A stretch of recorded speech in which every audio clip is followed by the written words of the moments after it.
الحمد لله الحمد لله الذي لا يرجى لكشف الشدائد إلا هو، وما يدعى لرفع المكائد إلا هو، وما مراد الآشقين في الدارين إلا هو، وما مطلوب الواصلين في القونين إلا هو.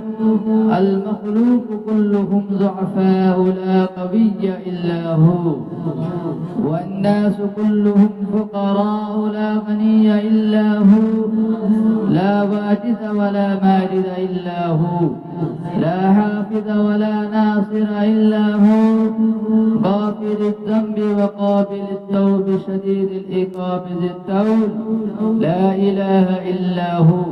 هل من خالق غير الله يرزقكم من السماء والأرض؟ لا إله إلا هو. ومن يملك السمع والأبصار إلا هو، ومن يعلم الجهر والسر إلا هو. موسى على الطور حين ناداه قال لا إله إلا هو. يونس في بطن الحوت حين نادى قال لا إله إلا هو. يوسف في قعد البر حين ناداه قال لا إله إلا هو.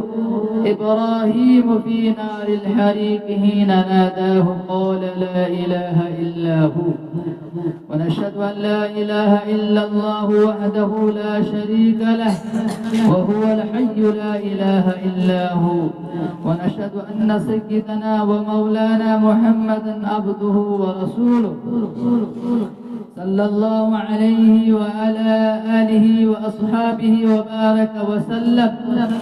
اعلموا أن الدنيا دائرة ولذتها فانية، وطاعتها باقية، وهاسلها فوت، وآخرها موت.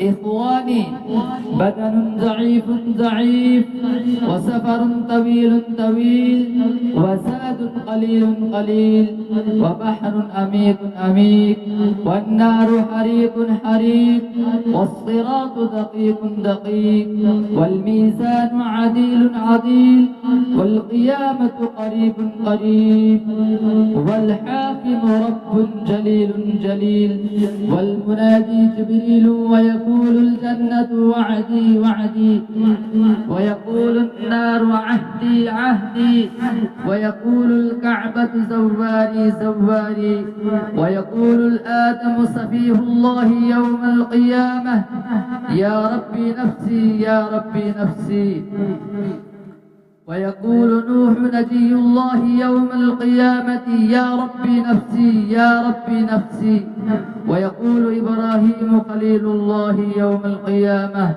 يا ربي نفسي، ويقول إسماعيل ذبيح الله يوم القيامة يا ربي نفسي، ويقول داود خليفة الله يوم القيامة يا ربي نفسي،